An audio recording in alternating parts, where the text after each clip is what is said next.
अब एक तो क्वेश्चन ये बन गया, आपको ये दोनों दे दे और तब लेटिस एंथैल्पी पूछ ले। दूसरा क्या इंपॉर्टेंट क्वेश्चन बनता है आपका, डियर स्टूडेंट्स, आज की इस लेक्चर के अंदर हम पढ़ेंगे एस ब्लॉक एलिमेंट के कुछ कैरेक्टरिस्टिक्स हम पहले पढ़ चुके हैं, 7 कैरेक्टरिस्टिक्स, और बाकी के जो कैरेक्टरिस्टिक्स हैं वो हम आज के लेक्चर के अंदर पढ़ेंगे। जैसा कि मैंने आपको पहले भी बताया था, जो हमारे कैरेक्टरिस्टिक्स बचते हैं एस ब्लॉक से वो हमारे इंपॉर्टेंट है। चाहे आप कंपटीशन एग्जाम के लिए ले लीजिए, मान लिया आप नेट या आईआईटी जेम की प्रिपरेशन करना चाहते हो आगे चल के, या फिर आप मान लिया कोई ग्रेजुएशन के एग्जाम के लिए प्रिपरेशन कर रहे हो, या फिर आप किसी भी यूनिवर्सिटी के अंदर अगर आप कहीं पे भी एस ब्लॉक को पढ़ते हो, तो इन 4 प्रॉपर्टीज के अंदर से जो क्वेश्चन है वो मोस्टली आपका पूछा जाता है। इसके अंदर क्या पढ़ रहे हैं हम, हाइड्रेशन ऑफ आयन। अब सोचा क्या गया था कि जितना बड़ा साइज होगा उतनी ही ज़्यादा क्या चाहिएगी हमें, उसके लिए हाइड्रेशन चाहिएगी, उतनी ज़्यादा क्या होगी, हाइड्रेशन ऑफ आयन चाहिएगी। लेकिन मिला इसके अपोजिट है, मतलब क्या बोलेगा भाई, hydration of ion is inversely proportional to size. तो इस हिसाब से सबसे छोटा साइज हमारा लिथियम पॉजिटिव का है, greater than Na positive, greater then K positive, greater then rubidium positive, greater then caesium positive. इसका मतलब क्या है, लिथियम के लिए जो हाइड्रेशन ऑफ आयन है वो हमारी मैक्सिमम होगी। इसका मतलब क्या है कि जो लिथियम पॉजिटिव है वो ज़्यादा वाटर मॉलिक्यूल्स को अपने चारों तरफ क्या कर सकता है, होल्ड कर सकता है दूसरों के कंपैरिजन में। तो क्या लिखेंगे हमें, it means lithium positive can hold more water molecules in its hydration sphere than others.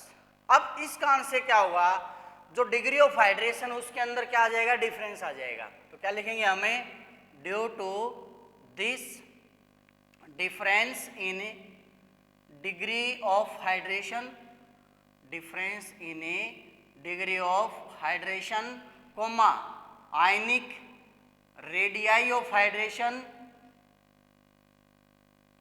Of alkali metal ion, of alkali metal ions decreases from lithium positive to cesium positive। Clear है। एक और topic इसके अंदर होता है भाई हमारा, आयनिक mobility का क्या ऑर्डर होता है। ये कंपटीशन के अंदर इवन आईआईटी जेम ही नहीं, नीट और आईआईटी के अंदर भी क्वेश्चन इससे पूछा जा सकता है, आयनिक मोबिलिटी का ऑर्डर क्या होता है। तो आयनिक मोबिलिटी का जो ऑर्डर होता है वो हमारा इसका क्या होता है, रिवर्स होता है। यानी सबसे ज्यादा आयनिक मोबिलिटी सीजियम पॉजिटिव की, greater than RB positive, greater than K positive, greater than Na positive, greater than lithium positive. उसके बाद 9th प्रॉपर्टी आती है हमारा reduction potential and oxidation potential. Oxidation potential, यहाँ पे मैं शुरुआत में रिडक्शन पोटेंशियल की बजाय रिड्यूसिंग प्रॉपर्टी लिख देता हूँ। क्या लिखेंगे हम इसको, reducing property and oxidation potential.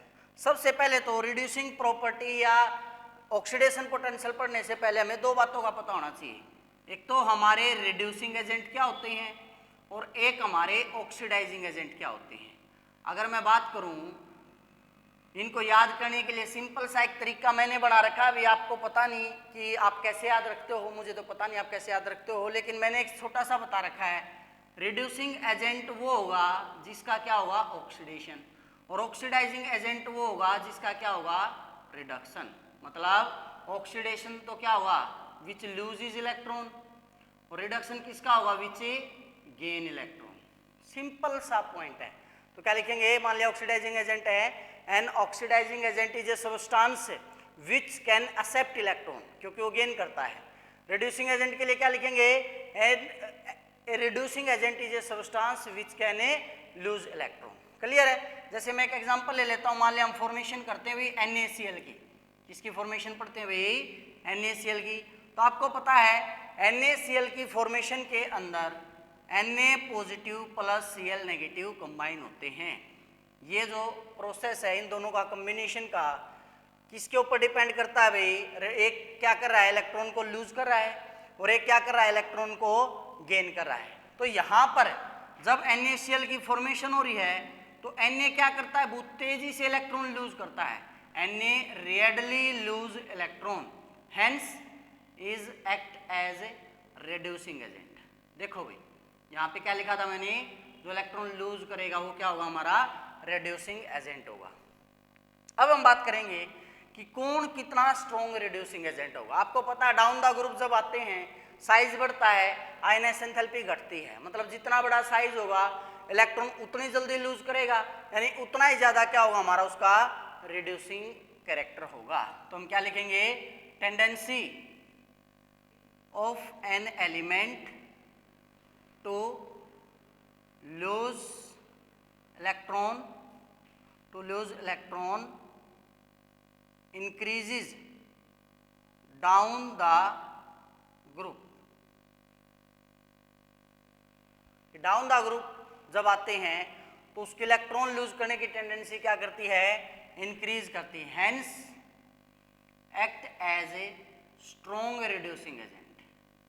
तो किसकी तरह काम करने लगता है, एक स्ट्रॉन्ग रिड्यूसिंग कैरेक्टर या एजेंट की तरह काम करता है, यानी उसका रिड्यूसिंग कैरेक्टर क्या कर जाता है, इंक्रीज कर जाता है। ठीक है, अब ये जो रिड्यूसिंग कैरेक्टर है इसको मेजर किसके अंदर किया जाता है भाई, ऑक्सीडेशन पोटेंशियल के अंदर। किसके अंदर मेजर किया जाता है, ऑक्सीडेशन पोटेंशियल के अंदर। तो क्या लिखेंगे, tendency of an element to lose electron is measured in standard oxidation potential. किसके अंदर मेजर करते हैं इसको, हमें स्टैंडर्ड ऑक्सीडेशन पोटेंशियल के द्वारा जो हम इसको मेजर करते हैं। तो एक किस ऑर्डर को फॉलो करता है भाई, दिस फॉलो ऑर्डर। तो क्या ऑर्डर होगा भाई हमारा, Na positive less than K positive less than Rb positive less than Cgm positive less than lithium positive. अब ये जो ऑर्डर है ना भाई बहुत ही ज्यादा डिस्पर्सिंग है, इस ऑर्डर को एक्सप्लेन करना बहुत ही डिफिकल्ट है, और इस ऑर्डर को एक्सप्लेन करने के लिए हम 3 डिफरेंट टाइप की एनर्जीज को कंसीडर करना होगा। ये जो प्रॉपर्टी है भाई मोस्ट इंपॉर्टेंट प्रॉपर्टी है समझने के पॉइंट ऑफ व्यू से, एग्जाम में आए या ना आए डजेंट मैटर, लेकिन आपको इसका जो प्रोसेस है वो आपको कंप्लीट आना चाहिए। और लिथियम की सबसे ज्यादा जो है ऑक्सीडेशन पोटेंशियल क्यों है उसका हम जो है रीजन जानने की यहाँ पर कोशिश करते हैं। ठीक है, तो हम क्या लिखेंगे, the reverse order of A lithium is because of as lithium has highest ionization enthalpy। Lithium की जो आयनाइजेशन एंथैल्पी हो क्या होती है भाई, सबसे ज्यादा होती है। क्यों, क्योंकि लिथियम का जो साइज है वो सबसे छोटा है, तो इलेक्ट्रॉन सबसे टाइटली हेल्ड है, तो इलेक्ट्रॉन निकालने के लिए हमें क्या देनी पड़ेगी, उसको सबसे ज्यादा एनर्जी देनी पड़ेगी। इसलिए क्या लिखेंगे, and hence it holds electrons more tightly. ये क्या कर लेता है, इलेक्ट्रॉन्स को बहुत टाइटली क्या कर लेता है, होल्ड कर लेता है। Hence seems like it will have maximum oxidation potential, but this is not only the factor taken into account। केवल यही फैक्टर जो हम लेकर के नहीं चलते हैं, कुछ और फैक्टर हैं। तो जो नेट इफेक्ट है, but A net effect is a calculated by. तो जो नेट इफेक्ट है वो कैसे कैलकुलेट करेंगे हम उसको देखते हैं भाई। नेट इफेक्ट के लिए मैंने आपको पहले भी बताया, हमें 3 टाइप की जो एंथैल्पीज हैं उनको कंसीडर करके चलना पड़ेगा।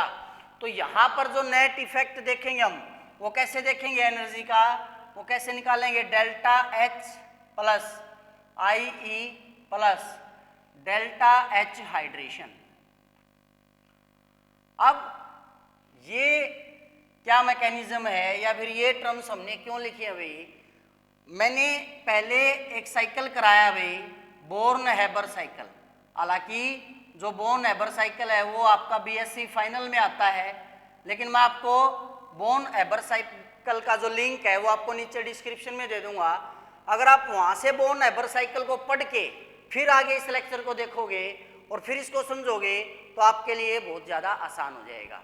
तो मैंने क्या बताया, नेट इफेक्ट किसके द्वारा कैलकुलेट कर सकते हैं भैया, एनर्जी का हम delta H plus I E plus delta H A hydration. अब हमें पता है lithium ion is a hydrated to maximum, क्योंकि इससे पहले वाला जो पॉइंट अभी हमने उसमें पढ़ा था, सबसे ज्यादा हाइड्रेशन ऑफ आयन थी वो किसकी थी भाई, लिथियम की थी। ठीक है, तो to maximum extent because energy liberated, energy यहां पे लिख लेता हूं, liberated in third step is a maximum for lithium.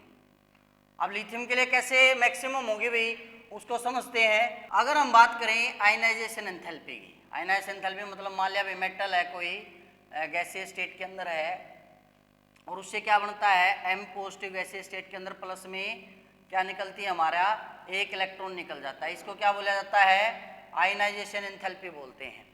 तो जो आयनाइजेशन एंथैल्पी की इन्वॉल्वमेंट है वो जो स्टेप होता है हमारा, केवल एक स्टेप के अंदर ये रिएक्शन हो रही है। क्या लिखेंगे, ionisation energy involves only the following change, M gases से एम पॉजिटिव गया है। क्लियर है। अब हम बात करते हैं ऑक्सीडेशन पोटेंशियल की। ऑक्सीडेशन पोटेंशियल इन्वॉल्व, अब ऑक्सीडेशन पोटेंशियल के अंदर क्या होता है भाई, हमारा जो मेटल है वो सॉलिड स्टेट के अंदर होती है और उससे क्या बनाती है, वो एम पॉजिटिव एक्वस में जाती है और इलेक्ट्रॉन लूज करती है। अब देखने में ये रिएक्शन वन स्टेप लग रही है, लेकिन ये रिएक्शन एक्चुअल में 3 स्टेप्स के अंदर हुई है। 3 स्टेप्स के अंदर कैसे हुई उसको देखते हैं। अब मेटल जो किस फॉर्म में है, सॉलिड फॉर्म में है, सॉलिड से किस में गई है, एक्वस में गई है और साथ में क्या इलेक्ट्रॉन किया उसने के लूज किया गया है। तो क्या लिखेंगे हमें, ऑक्सीडेशन पोटेंशियल इन्वॉल्व्स 3 स्टेप्स। इसके अंदर बेसिकली हमारे कितने स्टेप्स इन्वॉल्व है, 3 स्टेप। सबसे पहला स्टेप, मेटल जो सॉलिड फॉर्म में है, सॉलिड से किसके अंदर जाएगी, वो गैसीय स्टेट के अंदर जाएगी। मेटल जो है सॉलिड से गैस में, अब आपको पता है मेटल अगर सॉलिड से गैस में जाती है तो उसके लिए क्या बोलते हैं हमें, डेल्टा एच सब्लिमेशन। क्या बोलते हैं इसको, डेल्टा एच ए सब्लिमेशन, सॉलिड से डायरेक्ट गैस में जाना। अब सॉलिड से गैस में आ चुकी है तो गैसियस स्टेट के अंदर वो क्या करेगी, ये रिएक्शन हमने पहले पढ़ी थी, गैसियस से क्या बनाएगी, वो मेटल पॉजिटिव गैसियस प्लस में क्या करती है, इलेक्ट्रॉन लूज करती है। तो ये सेकेंड एंथैल्पी हमारी क्या होगी, आयनाइजेशन एंथैल्पी।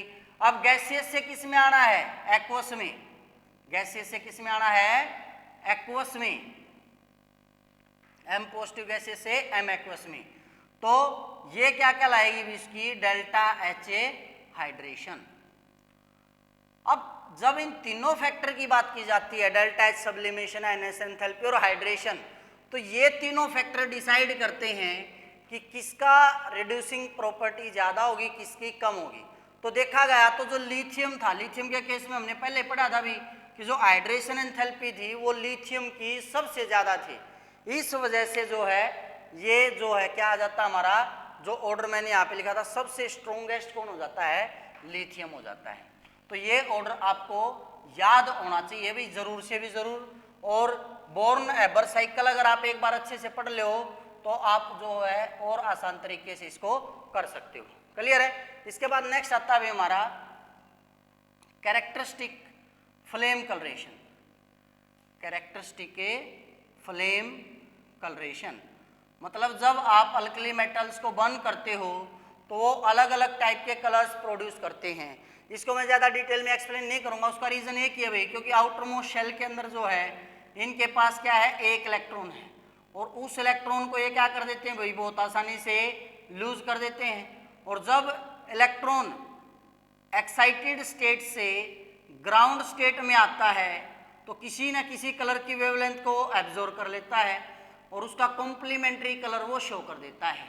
तो इसलिए जब अल्कली मेटल को नॉर्मल बंसन फ्लेम के ऊपर भी बर्न किया जाता है, अब ये बंसन फ्लेम होती है भाई, लेबोरेटरी के अंदर आपने स्पिरिट लैंप देखा होगा या फिर गैस बर्नर देखे होंगे तो नॉर्मली वो बंसन फ्लेम उनको बोल दिया जाता है। तो उस फ्लेम के ऊपर भी इनके लिए जो एनर्जी अवेलेबल होती है जिससे इलेक्ट्रॉन आसानी से एक्साइट हो जाते हैं। यहाँ पे मैं कुछ कलर लिख देता हूँ भाई। जैसे लिथियम को अगर आप बर्न करते हो तो वो आपको देता है क्रिम्सन रेड, अगर आप सोडियम को बर्न करते हो तो वो आपको देता है येलो, ठीक है। इसके बाद अगर आप लिथियम, सोडियम, पोटासियम को बर्न करते हो तो लिलैक, उसके बाद रुबिडियम को अगर बर्न करते हो तो रेड वायलेट, और अगर सीजियम को बर्न करते हो तो ये आपको ब्लू कलर देता है। क्लियर है? इस प्रकार से ये आपकी 10th प्रॉपर्टी। 11th अभी हमारा लैटिस एंथैल्पी, ये भी हमारा इंपॉर्टेंट टॉपिक है भाई। लैटिस एंथैल्पी बेसिकली जब कैटायन और एनायन कंबाइन करते हैं तो कंबाइन होकर के वो एक आयनिक क्रिस्टल बनाते हैं, एक आयनिक लैटिस बनाते हैं। तो उस दौरान जो अमाउंट ऑफ एनर्जी रिलीज होती है वो क्या कहलाती है भाई? हमारी लैटिस एंथैल्पी या लैटिस एनर्जी। तो क्या लिखेंगे? It is defined as the amount of energy, it is defined as the amount of energy released when 1 mole of ionic compound, 1 mole of ionic compound is formed from respective ions, जब उसके ion से बनते हैं। For example भाई मान लिया अगर हम कंबाइन करें CS पॉजिटिव गैसीय स्टेट के अंदर, Cl नेगेटिव गैसीय स्टेट के अंदर और बनाता हमारा सीजियम क्लोराइड सॉलिड के अंदर, तो डेल्टा H जो है ये क्या दिखाता है हमें? वे lattice enthalpy of a caesium positive and Cl negative. अब बात आती है कि लैटिस एंथैल्पी किसकी ज्यादा होगी और किसकी कम होगी। जैसा कि आपको पता है भाई आयनिक कंपाउंड जो हैं उनके अंदर कौन से फोर्स होते हैं? Coulombic force. आपने कूलम्ब्स लॉ पढ़ा होगा जो डायरेक्टली प्रोपोर्शनल होता है भाई चार्ज के ऊपर। तो अगर ऐसे क्वेश्चन पूछ लिया जाए भी, मान लिया आपको NaCl भी दे दिया जाए और MgCl2 भी दे दिया जाए, एनायन क्या दोनों के अंदर सेम है, लेकिन यहाँ पे ये यूनिवेलेंट एटम और यहाँ पे बाईवेलेंट एटम है। तो इनके केस में अगर कंपैरिजन पूछ लिया जाए तो जो मैग्नीशियम है उसकी लैटिस एंथैल्पी हमारी क्या होगी? ज्यादा होगी, क्योंकि उसके ऊपर क्या है? चार्ज ज्यादा है। तो क्या लिखेंगे हमें? दीज है, पहले हम अल्कली मेटल के लिए लिखते हैं फिर हम इसको भी डिस्कस करेंगे। These have high lattice energy, इनकी जो लैटिस एनर्जी होती है भाई वो क्या होती है? हाई होती है। रीजन क्या है भाई? Because of strong electrostatic force of attraction, because of strong electrostatic force of attraction of oppositively charged ions, of oppositively charged ions। Clear है? as coulombic force vary directly to product of charge, किसके according होते हुए? Directly product of A charge. hence lattice enthalpy increase as we move from univalent atom to bivalent atom, univalent atom to bivalent atom। अब एक तो question ये बन गया, आपको ये दोनों दे दे और तब लैटिस एंथैल्पी पूछ ले। दूसरा क्या इंपॉर्टेंट क्वेश्चन बनता है आपका? मान लिया आपको दे दे NaCl, LiCl, KCl, RbCl, CaCl और इनको आपको अरेंज करने के लिए बोल दे कि लैटिस एंथैल्पी के लिए अरेंज करो, तो आपको ये जो कॉन्सेप्ट है ये याद रखना है। क्या करना है?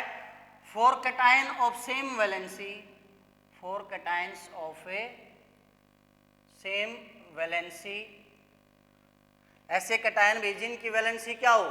सेम हो, lattice enthalpy of ionic solids decrease with increase in size। अगर साइज बढ़ रहा है तो उनकी आयनिक जो सॉलिड्स की लैटिस एंथैल्पी होगी वो क्या होगी? डिक्रीज। बट एक कंडीशन याद रखनी है कि जो एनायन है वो क्या होना चाहिए, उनके साथ में जो अटैच होगा वो सेम होना चाहिए। क्लियर है? तो इस तरह से आप कर सकते हैं भाई। एस ब्लॉक एलिमेंट के जो एक प्रकार से जनरल इंट्रोडक्शन हो गया हमारा, डायगोनल रिलेशनशिप हो गई, और वो सारे कैरेक्टरिस्टिक्स हो गए वे हमारे जो एस ब्लॉक एलिमेंट के अंदर एग्जाम के अंदर पूछे जा सकते हैं। क्लियर है? तो नेक्स्ट लेक्चर के अंदर हम करेंगे इनकी केमिकल प्रॉपर्टीज। अगर आपको वीडियोज अच्छी लग रही हैं तो दूसरों तक भी पहुंचाएं, इनको लाइक करें, शेयर करें, कमेंट करके हमें बताएं कि आपको वीडियोज कैसी लग रही हैं। Thank you.